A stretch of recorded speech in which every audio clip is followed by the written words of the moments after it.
കൊട്ടിയൂരേക്കൊരു യാത്ര. സഹ്യപർവ്വതത്തിൻ്റെ പ്രകൃതിസുന്ദരമായ താഴ്വരയിൽ സ്ഥിതി ചെയ്യുന്ന കൊട്ടിയൂർ.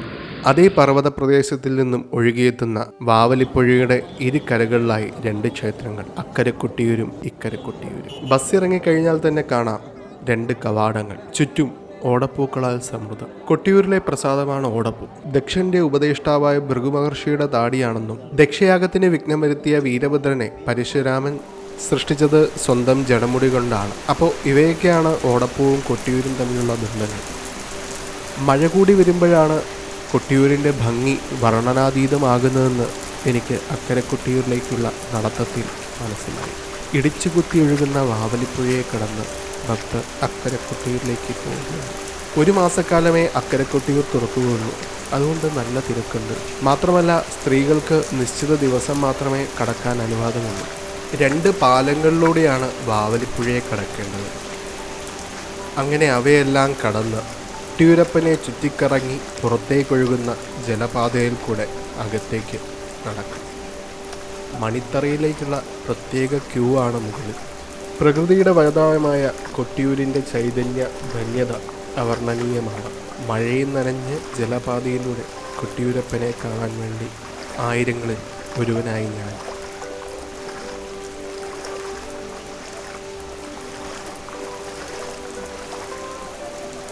ചുറ്റിലും വെള്ളം നിറഞ്ഞു നിൽക്കുന്ന തിരുവഞ്ചിറ എന്ന ജലാശയത്തിൻ്റെ നടുവിലാണ് ചൈതന്യസ്ഥാനം. നമ്മളിപ്പോൾ അങ്ങോട്ടേക്കാണ് കയറുന്നത്. താൽക്കാലികമായി നിർമ്മിച്ചിട്ടുള്ള കൂടാരങ്ങളിലാണ് പൂജകളും മറ്റും നടക്കുന്നത്. ഒരു മാസക്കാലത്തിന് വേണ്ടി മാത്രം നിർമ്മിച്ചവ. കൃത്യമായി പറഞ്ഞാൽ 28 ദിവസം.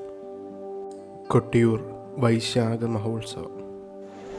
അത് കഴിഞ്ഞാൽ അക്കരെ കൊട്ടിയൂർ പ്രകൃതിയിലേക്ക് അലിഞ്ഞു ചേരും.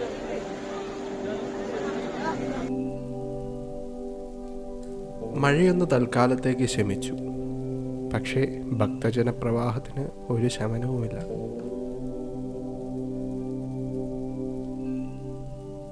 ആചാരങ്ങളിലും അനുഷ്ഠാനങ്ങളിലും കേരളത്തിലെ മറ്റ് ക്ഷേത്രങ്ങളെ അപേക്ഷിച്ച് തികച്ചും വ്യത്യസ്തപരമായിട്ടുള്ള രീതികളാണ് കൊട്ടിയൂരിലുള്ളത്. പ്രാചീനപരമായ കീഴ്വഴക്കങ്ങളും ശൈലികളും അതേപടി നിലനിർത്തിക്കൊണ്ടാണ് വൈശാഖ മഹോത്സവം കൊട്ടിയൂരിൽ കൊണ്ടാടപ്പെടുന്നത്. കൊട്ടിയൂർ ക്ഷേത്രം മറ്റൊരത്ഭുതമാണ്. സ്വയംഭൂലിംഗം കുടികൊള്ളുന്ന മണിത്തറയ്ക്ക് മുകളിൽ ഉത്സവകാലത്ത് മഴയും വെയിലും ഏൽക്കാതെ ഒരു താൽക്കാലിക പർണശാല മാത്രമാണ് കിട്ടുന്നത്. പ്രകൃതിയുമായി ഇണങ്ങിച്ചേർന്നുകൊണ്ട് വനാന്തരീക്ഷത്തിൽ നടക്കുന്ന ഈ ഉത്സവം കൊട്ടിയൂരിൻ്റെ പ്രത്യേകതയാണ്. മണിത്തറ എന്ന് പറയുന്നത് പരമേശ്വരൻ്റെ സ്വയംഭൂലിംഗം സ്ഥിതി ചെയ്യുന്ന സ്ഥലമാണ്. അമ്മാറക്കല്ല് പരാശക്തിയുടെയും. അങ്ങനെ ശിവശക്തിമാരാണ് ഇവിടുത്തെ പ്രധാന ആരാധ്യ ദേവതാ സങ്കല്പം. ഭക്തജനങ്ങൾ തീർത്ഥക്കിണറിലെ തീർത്ഥം സേവിക്കുന്ന കാഴ്ചയാണ്. അങ്ങനെ ഇരിക്കുമ്പോൾ പ്രകൃതി മനോഹരമാക്കാൻ മഴ വീണ്ടും. ആ മനോഹാരിതയിൽ കൊട്ടിയൂരിൻ്റെ ഭംഗി വേറെ തന്നെയാണ്.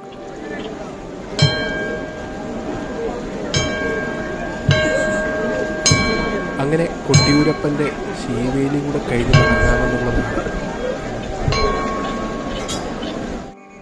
ശീവേലി തുടങ്ങിയപ്പോഴേക്കും ഉച്ച 1:30 കഴിഞ്ഞു. ശിവന്റെയും പാർവതിയുടെയും ശീവേലി വിഗ്രഹങ്ങൾ എഴുന്നള്ളിക്കുകയാണ്. അവിടുത്തെ ഉദ്യോഗസ്ഥർ എല്ലാ ഭക്തജനങ്ങളെയും വശങ്ങളിലേക്ക് ക്രമീകരിച്ചു. കൊട്ടിയൂരപ്പൻ്റെ സ്വർണ്ണ വെള്ളി പാത്രങ്ങൾ ഉൾപ്പെടെ എടുത്തുകൊണ്ടാണ് ശീവേലി നടത്തപ്പെടുന്നത്.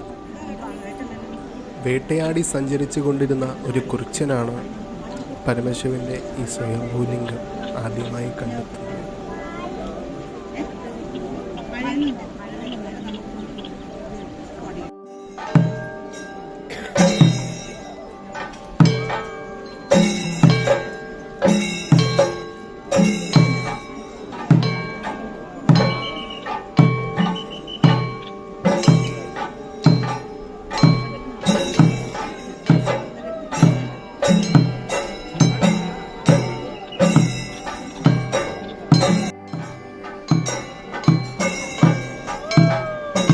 ശിവപാർവതിമാർ തങ്ങളുടെ ശീവേലി എഴുന്നള്ളത്തിന് ഒരുങ്ങി.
ശീവേലി സമാപിച്ചു.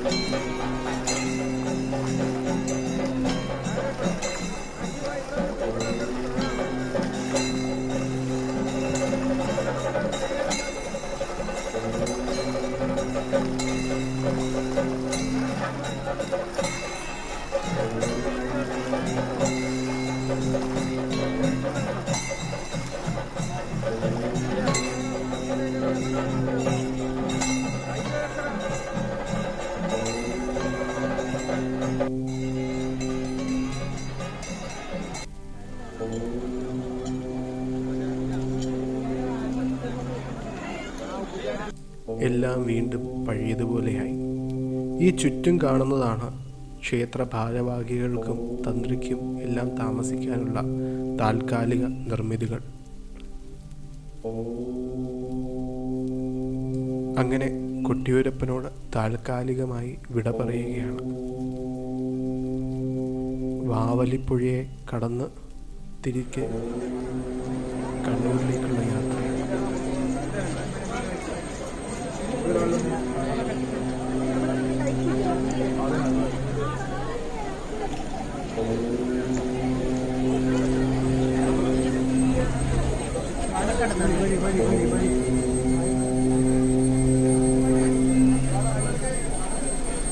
Oh